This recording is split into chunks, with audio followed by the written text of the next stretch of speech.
آج ہماری ملاقات ایسی شخصیت سے ہو رہی ہے جو سندھ کے حقوق کے لیے لڑتی رہی ہے، آواز اٹھاتی رہی ہے اور عملاً جدوجہد کرتی رہی ہے۔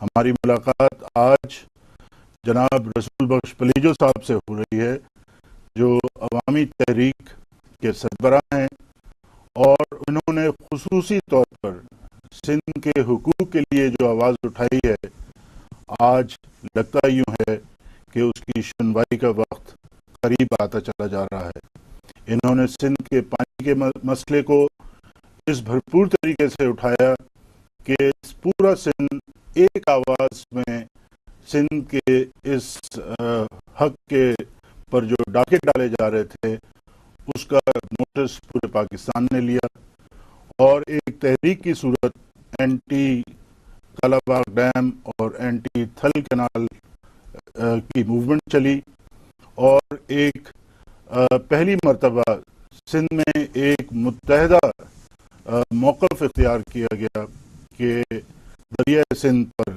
پانی کا حق سندھ کا ہے اور لوئسٹ ریپیرین جو ہے اس کا حقدار ہے۔ اس کے علاوہ سندھ کے دیگر مسائل کے بارے میں بھی رسول بخش پلیجو صاحب کا موقف بڑا مضبوط رہا ہے۔ وہ خود بھی ایک سیاسی ذہن رکھتے ہیں، سیاسی کارکن ہیں، اور ان کی تنظیم کا خاصہ یہ ہے کہ ان کا ہر کارکن سیاسی طور پر بالغ ہے، ان کو باقاعدہ سیاست کی ٹریننگ دی جاتی ہے، ایشوز کے بارے میں ان کو بتایا جاتا ہے، اور جیسے کسی بھی فعال سیاسی تنظیم میں ہونا چاہیے، ہر کارکن ان کا شناسہ ہے کہ کیا مسائل ہیں اور ان کے حل کیا ہونا چاہیے، اور ایک سیاسی کارکن کا کیا کردار ہونا چاہیے۔ ایک بے باک لیڈر کی حیثیت سے پہچانے جاتے ہیں۔ آج ہم ان سے بات کرتے ہیں سندھ کے مسائل پر اور پاکستان کے مسائل پر، اور دیکھتے ہیں کہ آج کی ملاقات میں ہمارے ناظرین کو کیا حاصل ہوتا ہے۔ شکریہ پلیجو صاحب آپ کا، آپ تشریف لائے ہمارے پروگرام میں۔ پہلا سوال آپ سے یہ پوچھنا چاہوں گا کہ آپ کے نظر میں پاکستان ایک وفاقی ملک ہے، ایک آئیڈیل وفاقی مملکت کا کیا سٹرکچر ہونا چاہیے، اس کی کیا ارینجمنٹ ہونی چاہیے تاکہ تمام پاکستان کے جو شہری ہیں، چاروں صوبوں کے جو شہری ہیں، وہ یہ برابری کی بنیاد پر اور اپنا ملک سمجھتے ہوئے اس شہر میں اپنے آپ کو محفوظ سمجھیں اور اپنے حقوق کا تحفظ اس سٹرکچر میں مل سکے؟ اس سے بہتر کوئی صورت نظر نہیں آتی کہ میں آپ کو یاد دلاؤں کہ مسلم لیگ کا جو جدوجہد کا پروگرام تھا، اس کو ایک مرکزی نقطہ یہ تھا کہ مرکز مضبوط، جس طرح 1935 والے ایکٹ میں تھا ہندوستان میں، مرکز مضبوط اور صوبے برائے نام ہوں، اس کی ایک نقطہ پاکستان بننے کا یہ تھا کہ مسلم لیگ بار بار ریزولوشن پاس کر چکی تھی کہ مضبوط مرکز والی فیڈریشن نہیں چاہیے، کہ وہ فیڈریشن نہیں ہوگی، وہ ایک صوبے کی بالادستی ہوگی۔ پاکستان کے بننے کا دوسرا سبب یہ تھا کہ ایک فریق پرماننٹلی یعنی دائمی طور پر اکثریت میں تھا، دوسرا فریق دائمی طور پر اقلیت میں رہنے والا تھا۔ ان کا دائمی اکثریت ہوگی تو دائمی اقلیت والے کا جینا ممکن ہی نہیں ہے۔ قائد اعظم نے کہا تھا کہ آئرلینڈ کے دو آدمی آپس میں بات کر رہے تھے، ایک نے دوسرے سے پوچھا ہمارا مذہب ایک ہے یا نہیں ہے، کہ اس نے کہا ہے، زبان بھی ایک ہے، زبان بھی ہے، وطن بھی ایک ہے، کہا وطن بھی ایک ہے۔ تو کہا کہ تم پھر الگ کیوں ہونا چاہتے ہو؟ اس نے کہا کوئی وجہ نہیں ہے، صرف یہ کہ میں نہیں چاہتا کہ تم مجھ پر حکومت کرو۔ یہ قائد اعظم محمد علی جناح کے الفاظ ہیں۔ ان کا کہ اکثریت ناقابل قبول ہے دائمی، چاہے وہ مذہبی بنیادوں پر ہی نہ ہو، ثقافتی بنیادوں پر ہو، لسانی بنیادوں پر ہو، اقتصادی بنیادوں پر ہو، دائمی اکثریت جہاں ہوگی کام نہیں چلے گا۔ ایک فریق ہمیشہ کے لیے ابدالآباد تک اقلیت۔ پاکستان میں اب وہ صورت ہے، صوبہ سرحد، صوبہ سندھ، صوبہ بلوچستان دائمی طور پر اقلیت میں ہیں، دائمی طور پر۔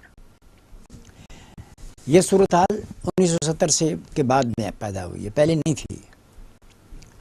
بنگال تھا تو مثالی کیا، ایک معمولی جو فیڈریشن ہے جس کی جو معمولی شرائط ہیں وہ یہ ہونے چاہیے کہ صوبے محض برائے نام نہ ہوں. آج تو یہ ملک سارا ون یونٹ ہے، صوبے برائے نام ہیں، زیب داستاں ہیں. تو یہ ہونا چاہیے کہ صوبوں کے حقوق محفوظ ہونے چاہیے، کوئی کسی سے کمتر نہ ہو، کسی کی کسی پر برتری ہمیشہ کے لیے نہ ہو، مرکز یا اور کوئی طاقت، ملک آزاد ہو. ایسا نہ ہو کہ نام سائن بورڈ لگا ہوا ہے کہ ایک ملک آزاد ہے، وہ برطانیہ یا فرانس یا امریکہ کا غلام ہو، وہ ہاتھ جوڑے سب اس کے پیر چھو رہے ہیں، آرڈر وہاں سے آ رہے ہیں، نازل ہو رہے ہیں، یہاں کھڑے ہیں. اب یہ جناب آزاد مختار خود مختار حکومت ہے. سب سے پہلا شرط رحیم صاحب یہ ہے کہ وہ ملک واقعتاً آزاد ہو، واقعتاً اس پر کسی اور کا عمل دخل نہ ہو، کوئی اور حکمرانی نہ کرے. ایسا نہ ہو کہ جنگ چل رہی ہے، اوپر سے آرڈر آیا جنگ بند کرو، بند ہو گیا، جنگ شروع کرو، جنگ شروع ہو گئی، پیچھے ہٹو پیچھے ہٹو. آج سے تم اسلامی جہاد کرو گے، جی اسلام جہاد، نعرہ تکبیر اللہ اکبر. دوسرے دن حکم آیا آج سے نعرہ تکبیر بند ہے، آج تم ماڈریٹ بن جاؤ، جی ماڈریٹ ہے، اٹھو اٹھو، بیٹھو بیٹھو، کان پکڑو کان پکڑو. یہ حالت نہیں ہونی چاہیے. صوبے خود مختار ہونے چاہیے اور وسائل ان کے اپنے ہیں. یہاں پاکستان میں آپ دیکھ رہے ہیں لاکھوں ایکڑ زمین وہ لے گئے. یہ کراچی ہے، لاکھوں ایکڑ زمین ہے، مٹھی بھر بھر کے آپس میں بانٹ رہا ہے. بلکہ بے دردی کے ساتھ ساتھ زمین، اور جو اس کے آباد ہمیشہ کرنے والے ہیں اس کے لیے بیٹھنے کی زمین نہیں ہے. ابھی آپ کو پتہ ہے یہ لاکھوں ایکڑ زمین یہ بیچ رہے ہیں. پانی بند کرنے کا مقصد کیا تھا؟ مقصد یہ ہے کہ پانی کا قحط پڑ جائے، لوگ بھوکے مریں، زمینیں بیچیں، بھاگ جائیں، انڈیا جائیں، جرمن جائیں، جاپان جائیں، دفع ہو جائیں اور یہ بلینس آف ڈالرز کمائیں، بلینس. ملک ملٹی نیشنل کو بیچ کے سامراج کے ساتھ بیل کے ملک کو غلام بنا کے پیسے کمائے، کھاؤ پیو جان بڑھاؤ. 10%، 15%، 80% سارا ان کو ملے، ان کو دوسرا ملے، سارا کام ختم ہو جائے. تو یہ میرے خیال میں ایک مثالی فیڈریشن کے طور طریق نہیں ہوتے. یہ ہونا چاہیے کہ سب کے مفادات کے محفوظ ہوں، روزگار ہو، کھانے پینے کی چیزیں ہوں، زندہ رہیں، عزت ہو، آبرو ہو، ان کے وسائل ان کے پاس ہوں، ان کی تاریخ، ان کے تمدن، ان کی زبان، ان کی ثقافت کا ہو. ایک آدمی کو یہ آبرو ہو کہ جی ہم آبرو مند لوگ ہیں، ہم عزت والے لوگ ہیں، اس ملک کے مالک ہیں، چوہوں کی طرح بیٹھے ہیں. جب کوئی اس کو لائسنس ملا ہوا جس کو چاہو قتل کر ڈالو، قتل قتل قتل قتل قتل قتل قتل ہو گیا. گھروں کو تیلی دے دو، جلا دو. کیوں جی اس کو کیوں جلا دیا؟ جی یہ ڈاکو تھا، ڈڈیز ڈزنگ، وہ ختم ہو گیا، کوئی کیس نہیں ہے. 88 برسوں سے پروانہ ہے، کیس کوئی چالان نہیں ہو رہا ہے. میں سمجھتا ہوں کہ یہ اس میں کوئی گنجائش نہیں ہے اس ملک کو کوئی فیڈریشن کرنے کی. یہ ون یونٹ ہے. پر صاحب ایک آئین ہے پاکستان میں، اور اگر آپ سمجھتے ہیں کہ وہ حقوق چھوٹے صوبوں کے اس میں محفوظ نہیں ہیں تو کوئی کانسٹیٹیوشنل امینڈمنٹس کی ضرورت پڑے گی. آپ ایک قانون داں بھی ہے، جورسٹ بھی ہیں، اور آپ نے یقیناً کوئی آپ کی جماعت نے ہوم ورک کیا ہوگا کہ کون سی کانسٹیٹیوشنل امینڈمنٹس چاہیے ہوں گی، آئین میں کون سی ترامیم چاہیے ہوں گی کہ اس کو اس طرح سے بنا سکے کہ آپ کی سیٹسفیکشن کے مطابق ہو. وہ میں سمجھتا ہوں کہ آئینی ترمیم کی ضرورت اس طرح ہوگی کہ جس ملک میں ہم شریک ہوئے تھے وہ بنیاد تھا 1940 کا ریزولوشن، جس میں پنجاب کو ایک آزاد اور خود مختار قومی وطن، an independent and sovereign national homeland تسلیم کیا گیا تھا. یہی حیثیت سندھ، بلوچستان، سرحد، آسام اور بنگال کی تھی. اس میں کوئی ترمیم نہیں ہوئی ہے، بنیاد وہ ہے. اس بنیاد کے الٹ ان لوگوں نے قبضہ کیا، آتے قبضہ کیا. ٹرانسفر آف پاپولیشن کا 1940 کے ریزولوشن میں کوئی گنجائش تھی نہیں کہ یہاں سے لاکھوں آدمی ادھر جائیں گے، لاکھوں آدمی ادھر سے آئیں گے اور پھر قبضہ کریں گے، پھر فسادات کر کے یہاں کے باشندوں کو بھگا دیں گے. قائد اعظم اقلیتوں کی حفاظت کے سب سے بڑے علم بردار تھے. مسئلہ تھا ہی ہندوستان میں اقلیت کا تھا، تو وہ پہلے آئے. پہلی تقریر جو قائد اعظم نے کی وہ پاکستان بنانے کے بارے میں نہیں تھی، پاکستان میں اقلیتوں کے حفاظت کی تقریر تھی. یہاں اس سرزمین پر قدم رکھتے ہی قائد اعظم نے جو پہلی تقریر کی تھی وہ یہ تھی کہ اقلیتوں کی حفاظت ہونی چاہیے. تو ان کو بھگا دیا. Constitution, student of constitution. We are in occupied territory. آپ کہتے ہیں کشمیر آکوپائڈ ہے، میری نظر میں پاکستان آکوپائڈ ہے. کانسٹیٹیوشن کس طرح بنایا گیا؟ ان کا جو مینڈیٹ تھا وہ پراپرٹی کا تھا. بالغ رائے دہی کے حق کی بنیاد پر کانسٹیٹیوشن پہلی نہیں بنی تھی، اور وہ الیکشن ہوئی تھی 1945 والے الیکشن میں جو لوگ منتخب ہوئے تھے، اس کے بعد کوئی نیا مینڈیٹ نہیں ملا. 1973 کا جو کانسٹیٹیوشن بنی تھی اس کا بھی مینڈیٹ نہیں تھا.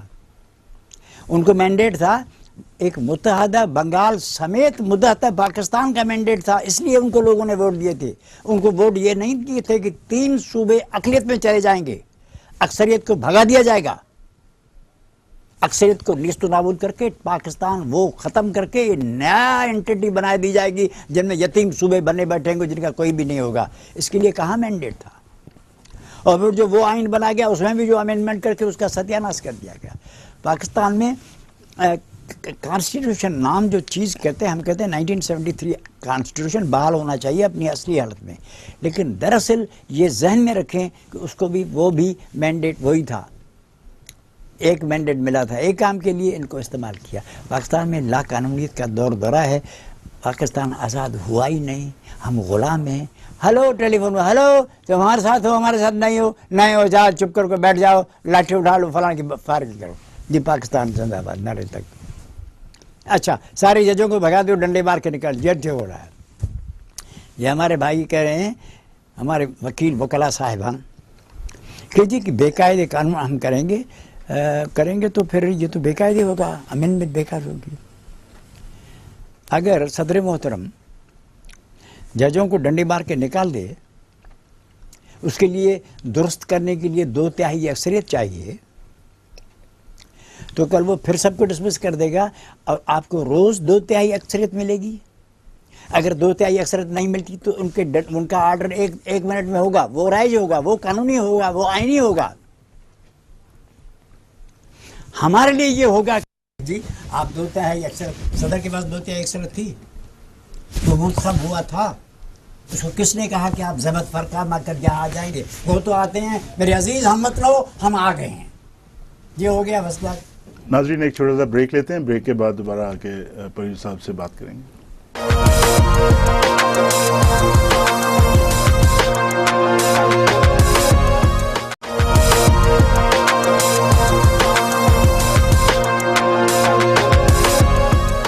ویلکم بیک ناظرین.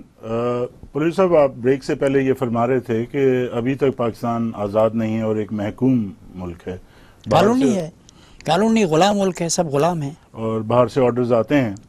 لیکن جو بھی ہے آئین بہرحال ہے، ایک حکومت ہے.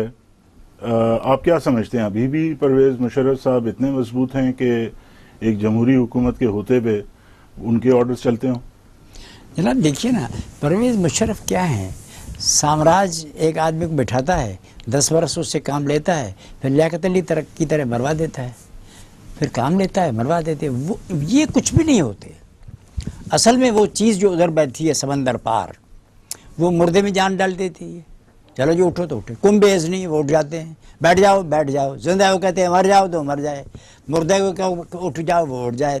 یہ بیچارے تو کچھ نہیں ہے. ان کو ابھی وہ کان میں کہہ دیں بھاگ جاؤ تو یہ بھاگ جائے.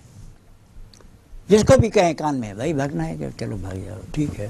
آپ کو پتہ، آپ نے دیکھا بے نظیر کا فریاد داخل کرنے کی اجازت نہیں ہے. پوسٹ مارٹم جس سے مجرموں کو سزا ملے گی، جس کے بغیر سزا نہیں ہو سکتی، پوسٹ مارٹم نہیں ہوگا تو کیسے ہوگا؟ کرمنل لا ہے، میں لائر ہوں، سپریم کورٹ کا وکیل ہوں، اس کی بھی اجازت نہیں ہے. 12 مئی کی فریاد داخل کرنے کی اجازت نہیں ہے. سامراج بیٹھا ہے نا، ان کو کہتے ہیں فریاد داخل نہیں ہوگا نہیں ہوگا. لیاقت علی کے قتل کا فریاد داخل ہوا، بے نظیر کو بھٹو صاحب کو جو کچھ ہوا، آپ ججوں نے خود قبضہ کیا، کہا ہے کہ ہم نے کس طرح کیا، اس کا کوئی فریاد داخل ہوا؟ یعنی قاتل اداروں کو ہار پہنائے گئے کہ تم جمہوریت کے علم بردار ہو. تو اس ملک میں غلام ہیں، غلام بیچارے کیا کریں گے؟ یہ ایسے ہی بیٹھے ہیں. مشرف بیچارے کا کوئی قصور نہیں ہے. اس کو وہ کہتے ہیں ادھر بیٹھے رہو تو بیٹھے، نکل جاؤ، کل کہیں گے نکل جاؤ نکل جائے گا. اب وہ جو ہیں ہمارے وزیر اعظم تھے، زبردست کتنے خطرناک وزیر اعظم تھے، ان کا بھاگ گیا، نظر ہی نہیں آتا. دوائی کے لیے وہ عزیز صاحب نہیں ملتے ہیں. شوکت عزیز صاحب. شوکت عزیز صاحب دوائی کے لیے اگر ضرورت ہو ان کی تو نہیں ملتے. جس کو کہیں گے بھاگو تو بھاگ جائیں گے. کچھ بھی نہیں. تو بھائی صاحب جو آپ کہہ رہے ہیں تو پھر یہ تو ایک بڑی عجیب سی صورتحال ہے. گورنمنٹ ایک طرف یہ کہہ رہی ہے کہ بلوچستان جو کہ جس کے بڑے مسائل ہیں اور سلگ رہا ہے, ملٹری آپریشن کی بات کی جا رہی ہے کہ ابھی تک ہو رہا ہے وہاں پر, تو آپ کیا سمجھتے ہیں کہ سندھ کے جو مسائل ہیں اس پہ بھی آپ کوئی ایسا دیکھ رہے ہیں کہ اے پی سی اس پہ ہونا ممکن ہے, یا جو سندھ کے مسائل ہیں 1940 کی قرارداد کی بات کی, ایک اچھے خاصے کافی جماعتوں کا موقف ہے کہ 1940 کی قرارداد پہ بات ہونی چاہیے, این ایف سی ایوارڈ کی بات ہے, پانی کے مسئلے کی بات ہے, ایجوکیشن کی بات ہے. آج آپ کے وزیر تعلیم سندھ حکومت کی انہوں نے کہا کہ 7,500 اسکول بند ہو گئے ہیں. یہ ایک بڑی ایک الارمنگ سچویشن ہے, تشویشناک سچویشن ہے. اگر سندھ کے لوگ پڑھے لکھیں گے نہیں تو پھر ان کے حقوق کیسے انہیں ملیں گے, ان کو ترقی کیسے ملے گی, ان کو معاشی خوشحالی کیسے آئے گی. تو یہ ایسے گھمبیر مسائل ہیں کہ لیے تو سب کو بیٹھ کر اس کے حل تلاش کرنے چاہیے. تو ایسی صورتحال میں جو آپ بیان کر رہے ہیں یہ ممکن ہو سکے گا؟ یہ کہنے کی باتیں ہیں جو آپ فرما رہے ہیں نا, کہنے کی باتیں, مسائل ہوتے ہیں. غلام ملکوں میں مسائل کا ذکر ہوتا ہے زیب داستاں کے لیے. غلام ملکوں کا کیا مسئلہ؟ بنگال جو تھا, لاکھوں آدمی قتل ہو گئے, کسی نے پوچھا؟ یہ منتخب نمائندے اس تھے, ایک نمائندے اٹھ کے استعفیٰ دیا کہ تم اتنے لاکھوں کو قتل کر کے ہمیں اقلیت میں ہمیشہ کے لیے فوج کے حوالے اور سامراج کے حوالے کر دیتے ہو, ہمارا کیا ہوگا؟ کسی نے کچھ نہیں. یہ رسم ہے, رسم ہے. ممبر صاحب ہیں, ممبر صاحب بولے گا, منتخب نمائندے ہیں. 1 یونٹ کس نے قائم کیا؟ منتخب نمائندوں نے. ان شہنشاہوں کو کس نے تسلیم کیا؟ منتخب نمائندوں نے. پاکستان کو آدھا ٹکڑا کس کیا؟ نمائندے. یہ منتخب نمائندے ہیں, اپنے کام میں لگے ہوئے ہیں, کھانا ہے پینا ہے, کھاؤ پیو جان بڑھاؤ. تعلیم نہیں ہوتی, ان کا کیا تعلق ہے؟ انہوں نے کام کیا, آ گئے ہیں اس طرح. ان کیس ہوں گے, یہاں کمیشنیں ہوں گی, مختار کاروں کے تبادلے ہوں گے, یہ ضروری کام ہے, وہ پہلے ہونے ہیں. مختار کار کے تبادلے کے لیے کتنا % ہونا چاہیے؟ اس میں میری کمیشن کتنی ہونی چاہیے؟ آپ کی کتنی کمیشن ہونی چاہیے؟ یہ بڑے بڑے مسائل ہیں, آپ کو طے کرنے ہیں. اس سے پہلے تعلیم ہوتی رہے گی, لوگ روتے رہیں گے, بلکتے رہیں گے. یہ ان کا کیا ہے؟ غریب ہیں, آخر زندگی کے دن کو بول کر کرتے ہیں. پانی وہاں یہ ہے, پانی میں حلفاً کہتا ہوں سندھ میں پینے کا پانی نہیں ہے. میں رات کو اٹھ جاتا ہوں نیند میں اپان میں ورڈ آف آنر, مجھے نیند نہیں آتی. کل ان کا 15 دن کے بعد پانی نہیں ہے, لوگ کیسے زندہ رہیں گے؟ گزران ہے نہیں, نوکری ہے نہیں, آٹے کی بوری مہنگی ہے, کہاں سے لائیں گے؟ یہ لاکھوں بچے ہیں سارے ملک کے, ان کا کیا ہوگا؟ یہ قتل عام ہو رہے ہیں, وکیلوں کو آگ دے کر جلا دے ہیں. پرسوں یہ کیا کریں گے؟ چوری کے بہانے لوگوں کو جلا دیتے ہیں, یہ کل کیا ہوگا؟ یہ تو ڈمیز بیٹھے ہیں, حکمران کہاں ہے؟ یہ بیچارے ڈمی ہیں, بیٹھے ہیں منہ میں کر کے, جو حکم ہوگا. آپ کا کیس نہیں چل سکتا. مثلاً 50,000 آدمی کو جلا ڈالے, ان کے خلاف کیس ہوگا کیا؟ کیس نہیں ہے. License to kill and murder, سارے لوگوں کو قتل کر دیں, کچھ بھی نہیں ہوگا. دل بھی نہیں. یہاں آپ کی زندگی قطعاً سیف نہیں ہے. رحم و کرم پہ جو بھی آئے گا, اور ورنہ اس کو کہیں گے تم چلے جاؤ, چلا جائے گا. وہ جو کیس ان کے خلاف ہیں پھر سے چالو کر دیں, کیا ہوگا پھر؟ یہ جو 88 سے کیس نہیں چل سکتے, لاکھوں آدمیوں کے مر گئے ہیں, کوئی کیس داخل ہی نہیں سکتا. وہ زمین پر کوئی ایسا واقعہ دکھا ہے کسی ملک میں یہ قانون ہو کہ یہ جو حلقہ ہے لوگوں کا, ان پر مقدمہ ہو ہی نہیں سکتا. یہاں تو یہ ہے نا. تو یہ جو مسائل ہے یہ زیب داستان کے لیے, ان کا کیا تعلق؟ یہ آئے منتخب آئیں گے, باتیں کریں گے, آنکھوں میں سرمان ڈالیں گے, خوبصورت نخرے کریں گے, کپڑے شپڑے پہن کے ٹیکتے لیفٹ رائٹ, زندہ باد زندہ باد زندہ باد. بے نظیر مر گئی رانی, رانی کا مقدمہ داخل قاتل والے میں نہیں ہوگا. قاتل کو چپت بھی نہیں لگے گی, قاتل ایک دن بھی جیل میں نہیں ہوگا, قاتل کا نام بھی نہیں لیے گا. بے نظیر کے لیے رو رہے ہیں آنکھوں میں. 12 مئی کے لوگ قتل ہو گئے, مر گئے, لاش سڑ گئے, گل گئے. ان کے ایک آدمی کو پکڑ کے ایک دن کسی پولیس والے نے چپت نہیں ماری, رو رہے ہیں. 12 مئی یہ ڈرامہ ہے, مکر ہے, منافقی ہے, بوگس ہے, فراڈ ہے. لوگوں کے آنکھوں میں دھول جھونک رہے ہیں. کچھ نہیں کرنا ان کو, انہوں نے کچھ نہیں کرنا. نہ خنجر اٹھے گا نہ تلوار ان سے, یہ بازو میرے آزمائے ہوئے. پولیس صاحب یہ سارا جو پروسیس ہے, چاہے وہ لوگوں کے مسائل حل ہو رہے ہیں یا نہیں ہو رہے, صحیح مارک میں گزارش کرتا ہوں کراچی والے لوگ, ابھی تک اتنے دن ان کو ہوئے ہیں، لندن سے پیرس آ رہے ہیں، پیرس سے دبئی آ رہے ہیں، دبئی سے ادھر جا رہے ہیں، ادھر سے ادھر آتے ہیں، ان کے گھر پکا کیا؟ جن لوگوں نے اتنے دن ذلیل ہوئے ہیں، روز ان کے ٹپڑ لے کے پھینک دیتے ہیں سندھ کے باشندوں کو، ہزاروں برس سے جو لوگ بیٹھے ہیں وہ گھر میں بیٹھ نہیں سکتے، ان کا کچھ تدارت ہوا، لاکھوں ایکڑ چھین کے ان کو کینسل کیا گیا، انہوں نے فراڈ کر کے سارے زمینوں پر ملک پر کروڑ اربہ روپیہ یہ جو راستے بنائے اس میں کھا گئے، کوئی ایکشن ہوا؟ مطلب ایک سوال پیدا ہوتا ہے اس سے آپ کی باتوں سے کہ یہ سارا کرنے یا نہ کرنے والے تو وہ لوگ ہیں جو کہ منتخب ہو کے اسمبلیوں میں بیٹھے ہیں، اور یہ بھی ایک حقیقت ہے کہ کروڑوں لوگوں نے ووٹ دیے ہیں اسمبلی کے ممبر الیکٹ کرنے کے لیے. آپ کے مطابق وہ اپنا حق نمائندگی ادا نہیں کر رہے اور وہ اسی سسٹم کو چلا رہے ہیں جو کہ غلامی کا سسٹم ہے بقول آپ کے. تو آپ کی جماعت کیوں پولیٹیکل پروسیس میں اس طرح سے نہیں ہے کہ وہ اسمبلیوں میں جائیں، پارلیمانی سیاست میں کیوں نہیں ہے؟ رمضا، بات یہ ہے کہ پارلیمنٹ سیاست میں جانے کے لیے کیا کرنا چاہیے؟ آپ کو ایک وڈیرا ہونا چاہیے، آپ کے پاس گاڑی ہونا چاہیے، پیسے ہونے چاہیے، پولیس تھانہ آپ کی جیب میں ہو، حکومت آپ کے پاس ہو. سب سے بڑی بات، آپ کو سامراج کا پٹھو ہونا ضروری ہے. آپ سامراج کے پٹھو نہیں ہے، آپ کے پاس مینڈیٹ ہے. نواز شریف کے پاس مینڈیٹ تھا، پکڑ کے کان سے جیل میں ڈال دیا، بھٹو صاحب کو قتل کر دیا. الیکشن کو پوچھتا ہے کون ہے؟ سائیں معاف کر دیں گستاخی میری، کون پوچھتا ہے؟ کتنے بھی مینڈیٹ کے ساتھ آئے، سامراج کو ضرورت ہوگی کان سے پکڑ کر پھینک دیں گے. کہے گا الیکشن؟ ناظرین، ایک چھوٹے سے وقفے کا وقت ہے، وقفے کے بعد دوبارہ پلیجو صاحب سے بات چیت جاری رہے گی.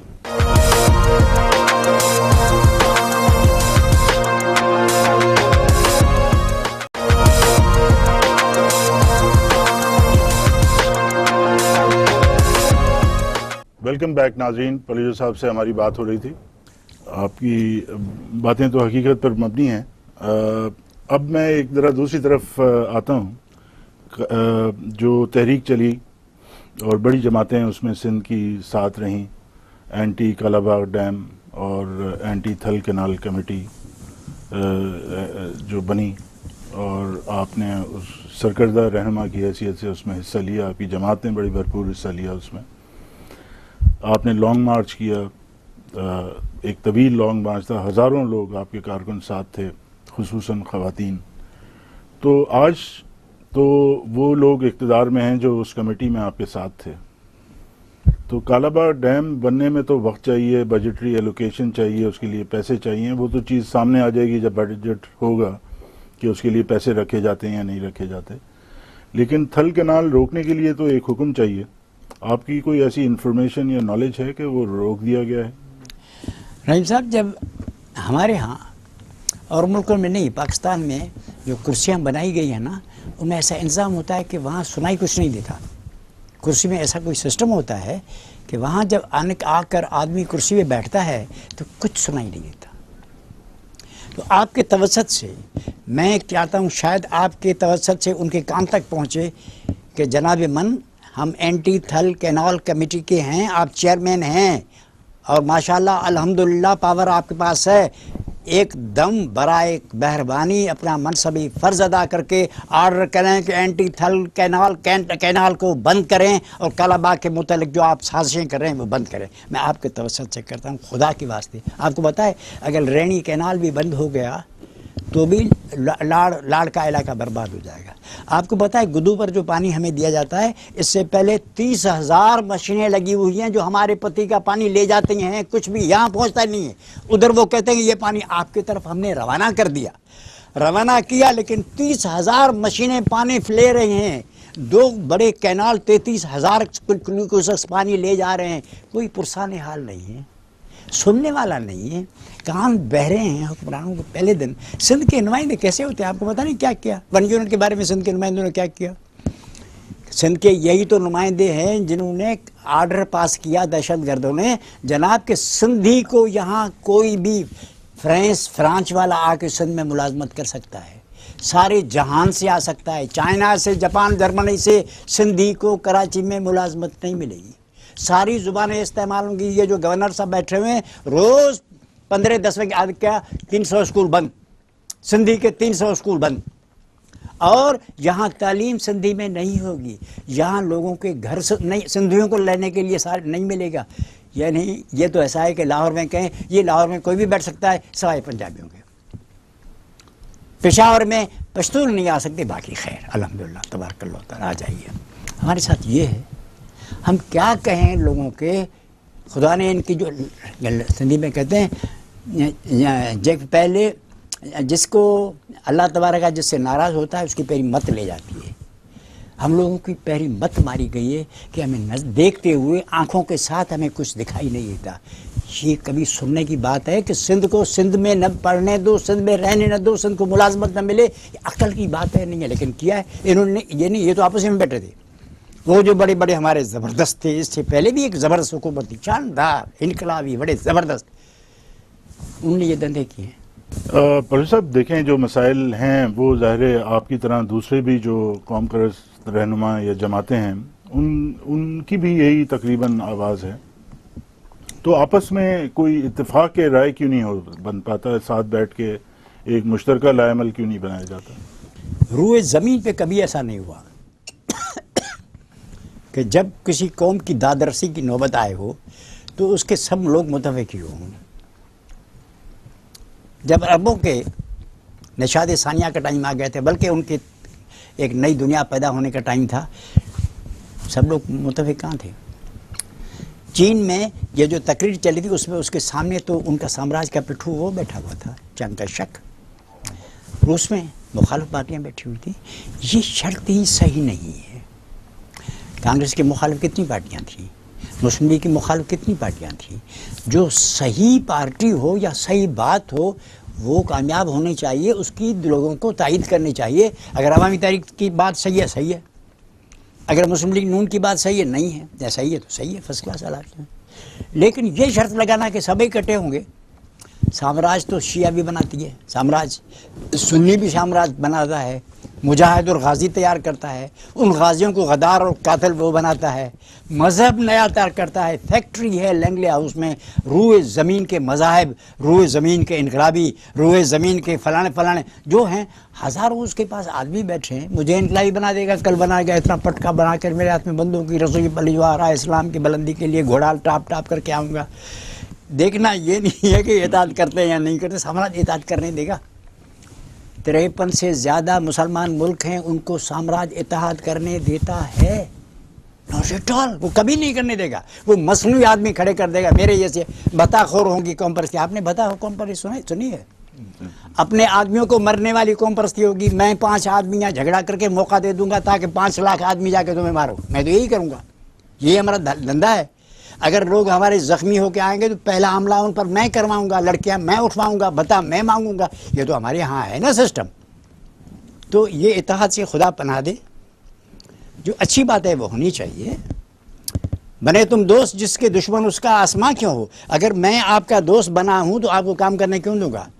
پارٹیاں بہت ساری ہیں لیکن 2 پارٹیاں ہیں. ایک تو کچھ نہیں کرنا ہے، کچھ نہ کرو پارٹی. اس سے طاقتور پارٹی ہے کچھ نہ کرنے دینا پارٹی. ہم لوگ جو ہیں نا، ہم جس پارٹی کے ممبر ہیں وہ ہے کچھ بھی کرنے نہیں دینے والی پارٹی. تو آپ کو میں کیوں کام کرنے دوں گا. ایسی 50 پارٹیاں جمع ہو گئیں پھر کیا ہوگا. اس لیے خیریت اس میں ہے کہ اگر 1-2 آدمی ہیں کچھ چل رہے ہیں تو ان کو چلنے دیں.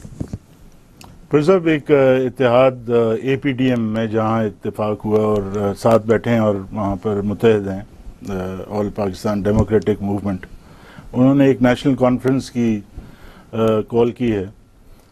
کوئی تاریخ اس کی طے ہوئی ہے؟ آپ اس کا حصہ ہیں APDM؟ میں اس کا وہ ایک کمیٹی مقرر کی ہے ہم نے. جی.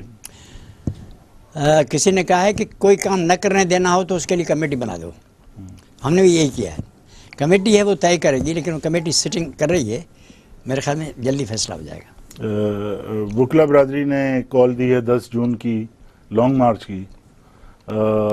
آپ اس کو سپورٹ کرتے ہیں؟ بالکل. ہم وکلا برادری کے ساتھ ہیں. ہمیں ان پر فخر ہے. ہم ان کو سلام کرتے ہیں. ان کو بھی توڑنے کے لیے جو بھائی بدو جو ہمارے بزرگان دین ہیں سمندر پار جو بیٹھے ہیں اور ان کے جو یہاں فرمان بردار بیٹھے ہیں، انہوں نے ایڑی چوٹی کا ظاہر لگایا ہے. خدا ان کو خراب ہواؤں سے محفوظ کرے اور ان کو تخریب کاری سے محفوظ کرے. خدا ان کی ہمت کو سلامت رکھے. ہم ان کے ساتھ ہیں. ہمیں ان پر فخر ہے، ہمیں ان پر ناز ہے. ہمیں یقین ہے کہ کچھ بھی ہو جائے وکلا جو برادری ہے اپنے فرائض کو منصبی کو ادا کرنے میں پیچھے نہیں ہٹے گی. آپ کیا مماثلت دیکھ رہے ہیں؟ مطلب کیوں، کیا چیز ایسی حائل ہے کہ ان کی ریسٹوریشن اتنا بڑا مسئلہ بن گئی ہے؟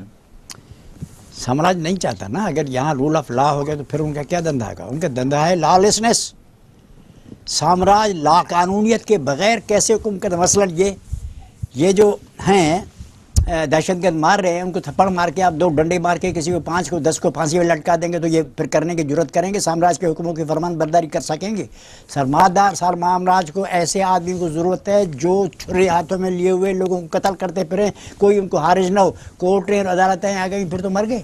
اس کو تو لوٹنا ہے، کھانا ہے، تیل کھانا ہے، زمین کھانی ہے، ملک کھانا ہے. سامراج کو سارا ملک لوٹنے میں پھر کسے؟ اگر عدلیہ آ گئی پھر تو مر گئے. سامراج کا تو بیڑا غرق ہو جائے گا. اگر سارے مسلم ممالک میں کوئی جمہوری حکومت ہو جائے، عدلیہ آزاد ہو، انصاف ہو، سارے بیٹھے ہیں، سامراج تو بھوکوں مر جائے گا. ایشیا، افریقہ، لیٹن امریکہ جس کو لوٹ کے سامراج کھا رہا ہے، اگر یہ بند سارے ملک خود مختار آزاد اور جمہوریت ہو گئے تو پھر ان کا تو بیڑا غرق ہو جائے، بھوکوں مر جائیں. تو یہ جو سامراج کے ایجنٹ آپ یہاں پر جناب کچھ نشاندہی کر سکتے ہیں کہ کیا ہے، تاکہ لوگوں کے سامنے؟ زیادہ طور پر تو ایجنٹ ہے سارے. آپ کو پتا ہے وزیر خارجہ تھا ہمارا، اس نے سیٹوں میں گورنمنٹ کے پوچھے، جیسی بھی گورنمنٹ تھی، سامراج یہ ایجنٹ گورنمنٹ تھی، اس سے بھی پوچھنے کی زحمت نہیں کی، سیٹوں پہ دستخط کر کے آیا. ہمارا وزیر اعظم لیاقت علی خان امریکی سفارت خانے میں جا کے ان کو خوش کرنے کے لیے جو ملازم ہوتے تھے وہ دکڑ مارتا تھا، ایسے ڈک ڈک ڈک ڈک ڈک لکھا ہوا ہے. مجھ سے آپ مہربانی کر کے مجھ سے پوچھیں کہاں ہے، لکھی ہوئی کتاب ہے. میں ایک ایک چیز جو آج کہہ رہا ہوں وہ ریکارڈ پہ موجود ہے. جو مجھ سے آئے میں اس کو بھیج دوں گا، مجھے خط لکھے میں اس کو بھیج دوں گا کہ یہ ہے. دکڑ مارتا تھا. ایک بات کچھ نے کہا کوریا فوج بھیج دو، اس نے کہا میں مشورہ کرتا ہوں، قتل کرا دیا. یہ صدام حسین نے کیا کیا؟ ان کے کہنے پر ایران پر حملہ کیا، کام پورا ہو گیا، حکم دیا یہ کرو، اس نے نہیں کیا، مروا دیا. ساروں کو مروا دیتا ہے اینی باڈی. وزیر نے کیا کیا تھا؟ کہا کہ تم پنجاب میں مت آؤ، وہ آئی پھر یہ ہے یہ چلو. اور وزیر کے مرنے کے بعد ہم کتنے خوش ہیں، آپ نے ہمارے چہرے دیکھیں، ہم پر جوانی واپس آئی ہے، ہم اتنے خوش ہیں، چاہتے پھر رہے ہیں ہم لوگ. سامراج ہمارا آقا ہے، جو اس بات میں وہ خوش ہے ہم خوش ہیں، بس کلاس آنکھوں میں سرما ہے ڈالے ہوئے. دکھ کا نام ہے لیکن ہمارے چال چلگت میں اٹھنے بیٹھنے میں کوئی دکھ ہے؟ ایبسولوٹلی نن. ہم بہت خوش ہیں کہ ہمارا سامراج خوش ہے، جس میں کہتے ہیں اللہ کی خوشنودی، ہماری سامراج کی خوشنودی ہماری خوشنودی ہے. ناظرین، ایک چھوٹے سے وقفے کا وقت ہے. وقفے کے بعد دوبارہ پلیجو صاحب سے بات چیت جاری رہے گی.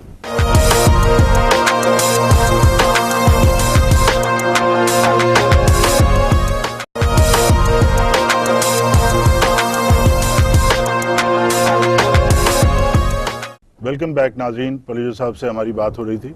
پھر صاحب، آپ کے نزدیک پاکستان کی تاریخ میں سیاہ ترین دن کون سا تھا اور کیوں؟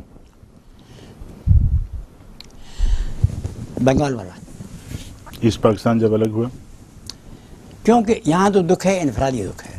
بھٹو صاحب شہید ہوئے، بہت ساری باتیں تھیں، بہت ساری تھیں، بے نظیر صاحبہ کی شہادت تھی اور بھی بہت سے. لیکن اس دن یہ ملک قید کر کے اس ملک کے لیڈروں نے سامراج کے کہنے پر اور سامراجی پٹھو جنرلوں کے کہنے پر ساروں نے مل کر اس ملک کو ایک قید خانہ بنایا. اس دن کے بعد ہم قید خانے میں ہیں. فوجی جس وقت چاہیں ڈنڈی لے کے آئیں، جب جسٹس عدالت فلانا کچھ نہیں ہے. ایک طرح کا ٹارچر ہے، نازی کیمپ بنا کر دیا ہے، نازی اذیت گھر بن دیا، نام ہے آپس میں، ہم قید میں بیٹھے ہیں. That was the greatest bad day. کیونکہ وہاں میجارٹی ان لوگوں کی تھی جن کے ہاتھ میں فوج نہیں تھی، وہ بھی ہمارے طرح محروم تھے. تو وہ اور ہم لوگ سب مل کے کسی نہ کسی اس ملک میں کسی نہ کسی قسم کا عدل و انصاف کر سکتے تھے. اس وقت تک نہیں تھا. وہ دن ختم ہو گیا، قیدی ہیں. اس دن جب وہ جا رہے تھے بھٹو صاحب آخری مرتبہ، میں ان کے سامنے گڑ گڑایا. یہ جو ہے ہاسٹل، یہ ہسپتال ہے جناح ہاسٹل، پیرزادہ صاحب بیمار تھے، عبدالستار پیرزادہ، ہم میر صبح خان، مختوم صاحب، حفیظ پیرزادہ، سب ان سے ملنے گئے. بھٹو صاحب اس دن جا رہے تھے. میں نے ان سے کہا، میں نے کہا بنگال چلا گیا بھٹو صاحب، بنگال چلا گیا، ہم یتیم ہو جائیں گے، ہم مر جائیں گے، ہمارا زندگی ہم قید میں ہو جائیں گے۔ ان کا نہیں جائے گا، نہیں جائے گا۔ میں نے کہا میں چلتا ہوں، مجیب سے میں بات کرتا ہوں، میں اس سے بات کر کے آیا ہوں، وہ ہمارے اتحادی ہیں، وہ باہر نہیں جائیں گے، میں ہی چلتا ہوں۔ کہنے گے ٹھیک ہے، ہوائی جہاز میں جگہ نہیں تھی، یہاں پتہ نہیں کیا تھا، میں اسے بات کر کے آیا تھا، میں نے پیغام دیا تھا بھٹو صاحب کو، میں نے لکھا ہے، یہ سب کو بتایا ہے میں نے۔ وہ ہو گیا، اس کے بعد تو زندہ ہی نہیں رہے نا، اس کے بعد چراغوں میں روشنی نہیں رہی، ہم یتیم ہو گئے، بس کچھ نہیں ہوا، فنش۔ بڑا سفر طے کیا ہے پروفیسر صاحب، پاکستان میں سیاسی معاملات ہوئے ہیں، ملک دو لخت ہوا، آئین بنا، آئین ٹوٹا، آئین میں ترمیم کی گئی، اور ڈکٹیٹرشپس بھی دیکھی ہیں، لیکن اب بہت عرصے بعد ایک مفاہمت کی صورتحال سامنے پیش نظر آ رہی ہے، یہ قومی مفاہمت کی بات کی جا رہی ہے۔ ایم کیو ایم بھی اس ملک کی ایک سیاسی جماعت ہے اور ان کے بھی نمائندے اسمبلی میں ہیں، تو کچھ ایسی بات ہو سکتی ہے کہ مفاہمت کی بات کی جائے ان سے؟ نہیں، ضرور، قوم کے قاتلوں کے ساتھ مفاہمت، قوم کو لوٹنے والوں کے ساتھ مفاہمت، ایک دن میں ہزاروں کو قتل کرنے کی مفاہمت، پاکستان کو بیچ دینے والوں کے ساتھ کی مفاہمت، بھٹو کے شہید کرنے والوں کے ساتھ مفاہمت، بے نظیر کو بے جار و مددگار قتل کرنے والوں کو سلامت، وکیلوں کو آگ زندہ در آگ سے جلا دینے والوں کے ساتھ مفاہمت۔ یہ تو ضروری ہے، پاکستان کیسے بنے گا؟ پاکستان کے قاتلوں اور جلادوں اور چنگیزوں اور ہلاکوں، اس دور کے سامراج کے قاتلوں کے ساتھ مفاہمت نہیں کریں گے، آپ کرسی پہ کیسے بیٹھیں گے؟ اصل مسئلہ کرسی ہے نا، اصل مرسا ہمارا ہے کرسی، کرسی دو بھائی، کرسی دو، تو کرسی ملے گا، مفاد بات کریں گے، جو کرے گا اس کو ملے گی، جو نہیں کرے گا اس کو نہیں ملے گی، تو یہ مفاہمت تو ضروری ہے۔ کیس کیسے اتریں گے؟ میرے اوپر 50,000 کیس ہیں، اب اربہ روپے کا ڈالر میری اس میں بند پڑے ہیں، مجھے کیسے واپس ملیں گے؟ تو بھائی آپ رحم کریں نا، یہ تو مفاہمت انتہائی ضروری ہے۔ لوگ جنم میں آپ لوگوں کے پیچھے کیوں پڑے ہوئے؟ یہ تو ہیں ووٹ دیں گے کہ آپ کو نہیں دیں گے، مجھے دیں گے، مجھے نہیں کسی دیں گے، لوگ ہیں چریا لوگ ہیں، اس کو جو بھی آپ کہانی سناتے ہیں، زندہ آباد مرد آباد، پیر پرست ہیں، دعائیں دفاع میں کرتے ہیں، پیر کا ہاتھ بات جوڑتے ہیں، بس اللہ اللہ خیر صلاح۔ مفاہمت تو بہت ضروری ہے۔ پروفیسر صاحب، آپ نے سامراج کی بات کی، امریکہ کی بات لازماً ہو ہی جاتی ہے، ایک سولو سپر پاور اس وقت ہے، تو آپ کیا سمجھتے ہیں یہ جو وار آن ٹیرر کی وجہ سے پاکستان ایک ہوسٹیج بنا ہوا ہے، اس سے کیسے جان چھوٹ سکتی ہے یا نہیں چھوٹ سکتی؟ آج بھی وزیر اعظم صاحب نے پریزیڈنٹ بش سے ملاقات کی ہے کائرو میں، اور انہوں نے انفارم کیا ہے وزیر اعظم کو کہ مجھے معلوم ہے پاکستان میں فوڈ شارٹیج ہو رہی ہے اور ہم آپ کی مدد کریں گے، تو ہم کب تک باہر دیکھتے رہیں گے اور اپنے پیر پہ کیوں نہیں کھڑے ہو سکتے؟ خرد کا نام جنوں، جنوں کا خرد رکھ دیا، جو چاہے تیرا حسن کرشمہ ساز کرے۔ ان لوگوں کو بنایا تھا غازی، کس نے بنایا تھا؟ ریگن نے بنایا تھا نا، کہ ہمارا آبا اجداد کی طرح یہ بھی حریت پسند ہیں، اتنی عظیم ہے جارج واشنگٹن، یہ جو مولانا حضرات تھے، اب وہ راندے درگاہ ہو گئے، کام وہی کر رہے ہیں جو وہ چاہتے ہیں، البتہ وہ پشتونوں کے خلاف کر رہے تھے، اب یہ کسی اور طریقے سے کرتے ہیں۔ یعنی عراق میں کیا ہو رہا ہے؟ کون سا ثواب کون کر رہا ہے؟ افغانستان میں کون کر رہا ہے؟ ویتنام میں کس نے کیا تھا؟ کون دہشت گرد ہے؟ بام ساری دنیا میں پہلا بم کس نے پھینکا تھا؟ ناپام بم، انسانیت دشمن، وہ درندوں کا بم جو سب کو پتوں کو بھی زہر الد کر دیتا ہے، وہ کس نے استعمال کیا تھا؟ ہٹلر کو کس نے کھڑا کیا تھا؟ ہٹلر کو مغربی سامراجیوں نے پال پوس کر بڑا کیا تھا۔ یہ کروڑوں آدمی کس نے کیے؟ کس کو پتہ نہیں کہ دنیا کے سب سے بڑے قاتل لوگ چلا۔ افریقہ کو کس نے شہید کیا، لہولان کیا؟ افریقہ سے کروڑوں آدمیوں کو غلام بنا کے اپنی زمینوں کو برآباد کر کے سارے نسل، سر کانٹیننٹس کو غلام کس نے بنایا؟ اب لوگ جو وہ بھی کہتے ہیں کہ یہ بے ننگو نام ہے، یہ آدمی اپنے ان دوسروں کو کہتے ہیں کہ جی یہ ٹیررسٹ ہیں، وہ خود معصوم بنے بیٹھے ہیں اسلام والے جان، تو ان کو کیا کہا جاتا ہے؟ جو ہمارے سب کو پتہ نہیں ہے، لیکن ان کا سورج ڈوب رہا ہے رحیم صاحب۔ وہ دن ہوا ہوئے جب خلیل خان فاختہ اڑایا کرتے تھے، اب اور ہے، زمین اور ہے۔ آسمان آفتاب تازہ پیدا بتنے گیتی سے ہوا، آسمان ڈوبے ہوئے تاروں کا ماتم کب تلک، اپنے مے خانے کو مے خانہ تو بن لینے دے، اپنے دیوانوں کو دیوانہ تو بن لینے دے، اٹھ جائے گی یہ سطوت اسباب بھی اٹھ جائے گی، اور یہ گرام باری آداب بھی اٹھ جائے گی، خواہ زنجیر چھنکتی چھنکتی چھنکتی رہے، یہ سارے مکر فریب درندگی کام جو ہیں وہ ختم ہونے والے ہیں آہستہ آہستہ۔ اب دیکھیں ایک نیا آفتاب ابھرنے والا ہے۔ تو صاحب میرا آخری سوال آپ سے یہی ہے کہ یہ آفتاب تازہ کی کرن ہمیں کہاں نظر آئے گی، کس جانب ہم دیکھیں؟ پہلی مرتبہ سامراج عراق میں پھنس گیا ہے، نکل نہیں سکتا۔ سامراج کے آج اخبار میں آیا ہے، ایک سپاہی نے اٹھ کے کہا ہے میں اس مجرمانہ دندھے عراق والے میں شامل نہیں ہو سکتا، آئی ریفیوز ٹو گو، یہ سب نے جواب دے دیا ہے۔ امریکہ وہاں اپنی فوجیں واپس لینے پر مجبور ہو گیا ہے، 30,000 فلانے سال میں جائیں گی۔ انہوں نے اعلان کر دیا ہے کہ ہم نے جو حملہ کیا تھا عراق پہ وہ غلط تھا، قبول کیا۔ جو ان کی فارن ریلیشنز کمیٹی ہے اس نے ریزولوشن پاس کیا ہے کہ یہ سارا دندہ غلط ہے۔ ان کہہ دیا ہے کہ افغان والی جنگ جیتی نہیں جا سکتی۔ شاہ عبداللہ نے جواب دے دیا ہے کہ آپ کے کہنے پر ہم تیل زیادہ پیدا نہیں کریں گے۔ نارتھ کوریا نے ان کا حکم ماننے سے انکار کر دیا ہے، ایران نے حکم ماننے سے ایران کر دیا ہے، کمیونسٹ پارٹی آف سائپرس نے اپنا صدر جو ہے وہاں وہ ان کا آدمی چن گیا ہے، نیپال کو آپ دیکھ رہے ہیں، برطانیہ ہندوستان ان کے کہنے پر سجدہ کرنے سے ناک رگڑنے سے انکار کر رہا ہے۔ ساری دنیا میں نئی قوتیں آ رہی ہیں۔ میں نے کہا تھا یہ جب زوال ہوا تھا روس تو میں نے کہا اس کے بعد روس سے کئی مرتبہ زیادہ طاقتور قوتیں سامراج کے ان بدماشوں پر حملہ آور ہوں گی، ایک نیا جہان تخلیق ہوگا، ایک نیا نظام ہوگا، ایک نیا دور بن گیا۔ کہا کتنا ٹائم؟ یہ میں نے برائٹر میں کہا تھا یہ ویڈیو ہوگا کتنا، میں نے کہا 40 سال، لیکن یہ تو اس سے پہلے ہوا ہے۔ خود امریکہ میں بغاوت ہو رہی ہے، وہ بارک آیا ہے میدان میں، چاہے وہ جیت جائے کہ نہیں، اتنے بڑے لوگ اس کالے سیاہ فام لوگ کی تائید کر رہے ہیں، اور آپ کو پتہ ہے سیاہ فام آدمی ان کی تعداد بڑھ رہی ہے امریکہ میں، یورپ میں بھی یہی ہے۔ یورپ میں جو ڈیموگرافی کی پوزیشن ہے وہ تبدیل ہو رہی ہے ساری دنیا۔ اور سب سے بڑی بات اقتصادی بحران۔ آج آپ کو پتہ ہے رحیم صاحب، اگر چائنا، انڈیا اور عرب ممالک اپنی انویسٹمنٹ ڈالر سے نکال کے یورو میں ڈالیں، امریکہ بہادر بیٹھ جائے گا۔ مینوفیکچر ہو نہیں رہا ہے، مینوفیکچر باہر ہو رہا ہے۔ امریکی خواتین اپنے شوہروں کو کہتی ہیں کہ بازار مت جاؤ، تم فضول خرچ ہوگے، یہاں بچوں کا پیٹ پالنے والا نہیں ہے۔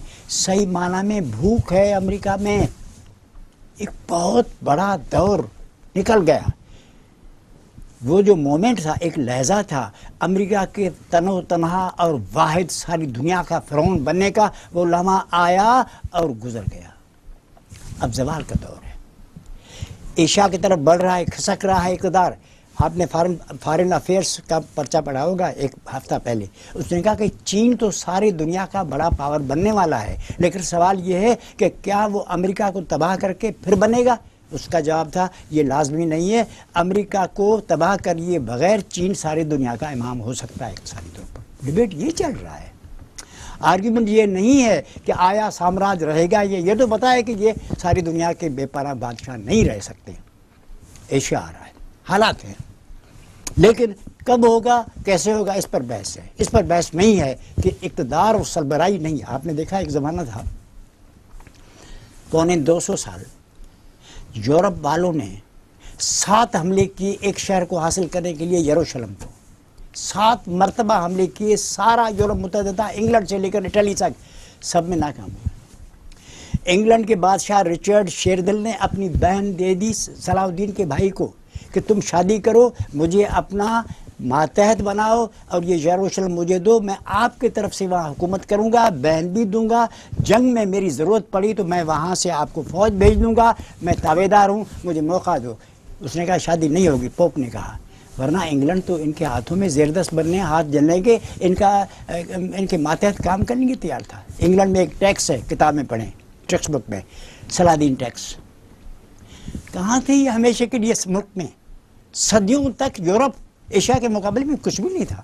ساری تہذیبیں یہاں سے نکلی ہیں. پڑھنا لکھنا یہاں، عراق یہاں ہے، یورپ میں نہیں ہے. اور مصر یہاں ہے، موہنجو دڑو یہاں ہے، ہڑپا یہاں ہے، چین. یہ تہذیب کے سب سے بڑے روشن مینار یہاں ہیں. یہ تو کل کی بات ہے، 500 برس ہوئے ہیں. 1453 سے جا کے ان کا تسلط ہوا ہے. اس کے بعد وہ 500 تو گزر گئے نا. اب تو ہمارا دور ہے نا، یہ آپ کا اور ہمارا دور ہے. ہمارے حکمران بیچارے ان پڑھ لوگ ہیں. میں ان کو ان پڑھ کرتا ہوں، سیاسی طور پر ان پڑھ ہیں. کیا پتہ ہے اس کو، مشرف کو کیا پتا کہ عالمی تہذیب کیا ہے؟ یہ ہمارے سارے جو تھے شکر تھے، ان پڑھ تھے، لیفٹ سم امپریشن یہ تھے. ان ان پڑھوں کا دور گزر گیا. اب ہم جو غریب لوگ ہیں، سلیٹ پین لے کے جو پڑھتے ہیں لکھتے ہیں، ہمارا دور آ گیا ہے. ہمیں اس سارے معاملے کو اپنے ہاتھ میں لینا ہے. ان کی چھٹی کر دینا چاہیے. بہت بہت شکریہ آپ پلیجو صاحب، آپ سے مفصل بات ہوئی. ناظرین، پلیجو صاحب سے بڑی تفصیلی بات ہوئی. انہوں نے مفصل دلائل دے کر اپنے نقطے کو اجاگر کیا، اور مجھے امید ہے کہ آپ نے اس کو شوق سے سنا ہوگا اور اس کا اثر آپ پہ ہوا ہوگا. انشاءاللہ اگلے پروگرام میں کسی اور نامور شخصیت سے آپ کی ملاقات کروائیں گے. بہت بہت شکریہ.